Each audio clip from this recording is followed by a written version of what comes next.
پوچھے لجائے کو لجانا کیا ہے، صدقہ پیارے کی حیا کا کہ نہ لے مجھ سے حساب، بخش بے پوچھے لجائے کو لجانا کیا ہے۔ آمین بجاہ النبی الامین صلی اللہ تعالی علیہ وآلہ وسلم۔ تو اس لیے بہرحال میں نے آپ کو یہ عرض کیا کہ میری باتوں کو اگر آپ قرآن و حدیث کے خلاف پائیں یا علماء اہل سنت کے دلیل شرعی کے خلاف، دیکھو بعض علماء کا اختلاف نہیں کہلائے گا، جو علماء میں اختلاف تو ہوتا ہے کہ جن کی دلیل پھر وزنی ہو، علماء میں اختلاف بہت ہوتا ہے۔ جیسے اب امام اعظم یہ بہت بڑے علامہ ہیں، امام شافعی بہت بڑے علامہ، تو آپ ان کا قول لا کر رکھو گے کہ تم نے دیکھو یہ غلط کیا، تم نے ابھی بولا کہ وہ زخم میں خون نکل جاتا ہے، بہہ جاتا ہے تو وضو ٹوٹ جاتا ہے، مثلا میں نے بولا کہ ہاں وضو ٹوٹ جاتا ہے، خون زخم سے بہہ کر نکل گیا وضو ٹوٹ گیا، اور آپ امام شافعی کا قول لا کر دے دو کہ دیکھو اتنے بڑے عالم نے کہا کہ وضو نہیں ٹوٹتا، تو اب میں امام شافعی کا تو احترام کروں گا،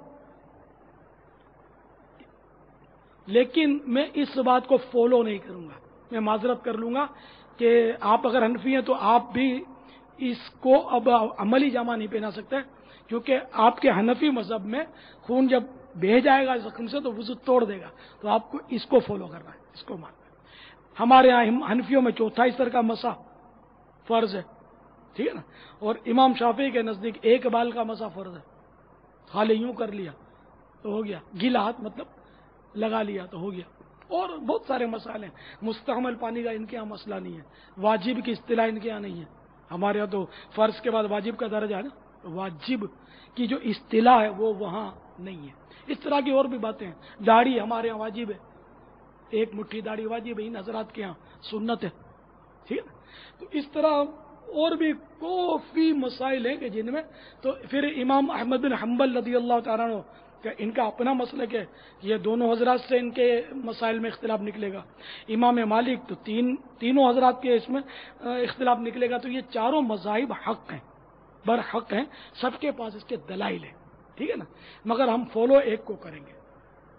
تو میرے آقا اعلی حضرت حنفی ہیں، اچھا خواجہ غریب نواز حنفی ہیں، اچھا ہمارے غوث پاک طریقت میں ہمارے امام ہیں، لیکن وہ شریعت میں فقہ کے اعتبار سے ان کے امام احمد بن حنبل تھے رضی اللہ تعالیٰ عنہ، تو ہمارے غوث پاک حنبلی ہیں، تو ہم حنبلی نہیں ہیں، ہمارا یہاں غوث پاک کے جو اس معاملے میں جو عمل ہیں وہ حنبلی فقہ کے اعتبار سے ہم اس کو فالو نہیں کریں گے، فالو کریں گے اور اگر وہ امام اعظم کے مسلک کے خلاف ہے تو پھر ہم گناہگار ہو سکیں گے، اگر وہ واقعی یعنی کہ کسی فرض یا واجب کو ترک ہو رہا ہے اس سے تو گناہگار ہوں گے، ٹھیک ہے نا۔ تو آپ بولو گے یہ کیسے ہو سکتا ہے، تو کیا حرج ہے؟ اب پہلے شریعت میں یہ تھا، جیسے کہ بعض شریعتوں میں کہ کپڑا ناپاک ہو گیا دھلنے سے پاک نہیں ہوتا تھا، اتنا حصہ کاٹنا پڑتا تھا، ہماری شریعت میں دھونے سے پاک ہو جائے گا، جو طریقہ ہے دھونے کا اس طریقے کے مطابق دھوئے گا تو پاک ہو جائے گا۔ تو اب کوئی کہے کہ یہ کیسے، تو اب چار مذاہب کے اختلاف کو آپ لے کر بیٹھتے ہو تو آگے بہت سارے اختلافات آ رہے ہیں۔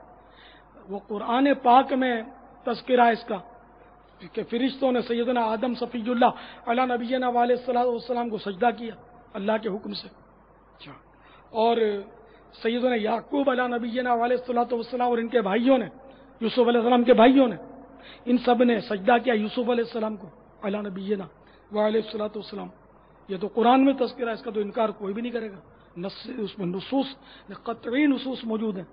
تو اب یہ کہ اب اللہ کے سوا کسی کو سجدہ ہوا نا، غیر اللہ کو سجدہ ہوا اگر کہا جائے تو اب کوئی درگاہ پر سجدہ کرے یا اپنے پیر کو سجدہ کرے، کسی ولی کو سجدہ کرے، بزرگ کو سجدہ کرے، تو آپ اس سے دلیل لے لو کہ یار یہ تو جائز ہے، تو میں کہوں گا نہیں، کہ ہماری شریعت میں منسوخ ہے، منسوخ مانے کینسلیشن، ٹھیک ہے نا۔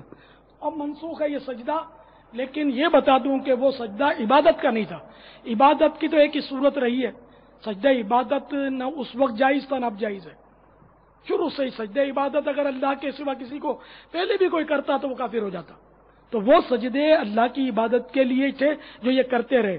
اور یہ سجدے جو ہوئے نا ان کو، فرشتوں نے آدم علیہ الصلوۃ والسلام کو سجدہ کیا، یا یہ یوسف علیہ السلام کو جو سجدہ ہوا، تو یہ سب تعظیم کے سجدے تھے، سجدہ تعظیمی.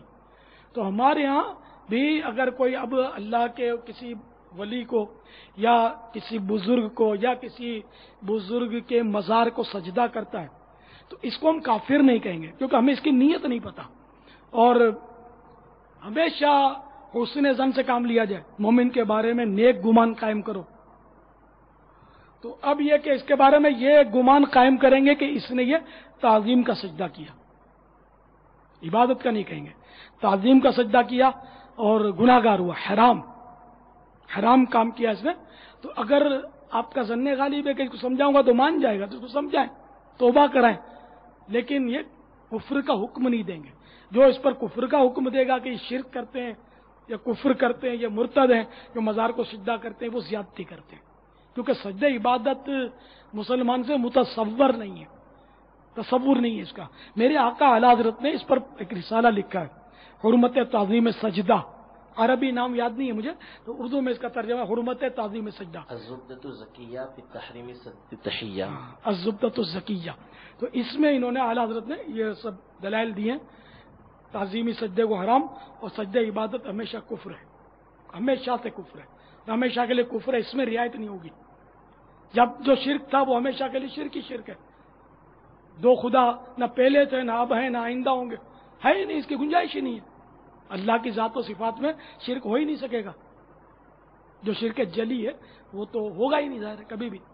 تو اس لیے کسی مسلمان کو جذبات میں آ کر مشرک کہہ دینا یہ نئی شریعت گڑھنا ہے، اور یہ شریعت پر افترا ہے، اور یہ خود بہت بڑا گناہ ہے. بلکہ کسی مسلمان کو کافر کہنے والے پر خود حدیث کے مطابق کفر لوٹتا ہے، قصدن کوئی کافر کہے تو اس لیے وہ بہت احتیاط کی ضرورت ہے. واللہ تعالی اعلم ورسولہ اعلم عز وجل وصلی اللہ تعالی علیہ وآلہ وسلم. صلوا علی الحبیب صلی اللہ تعالی علی محمد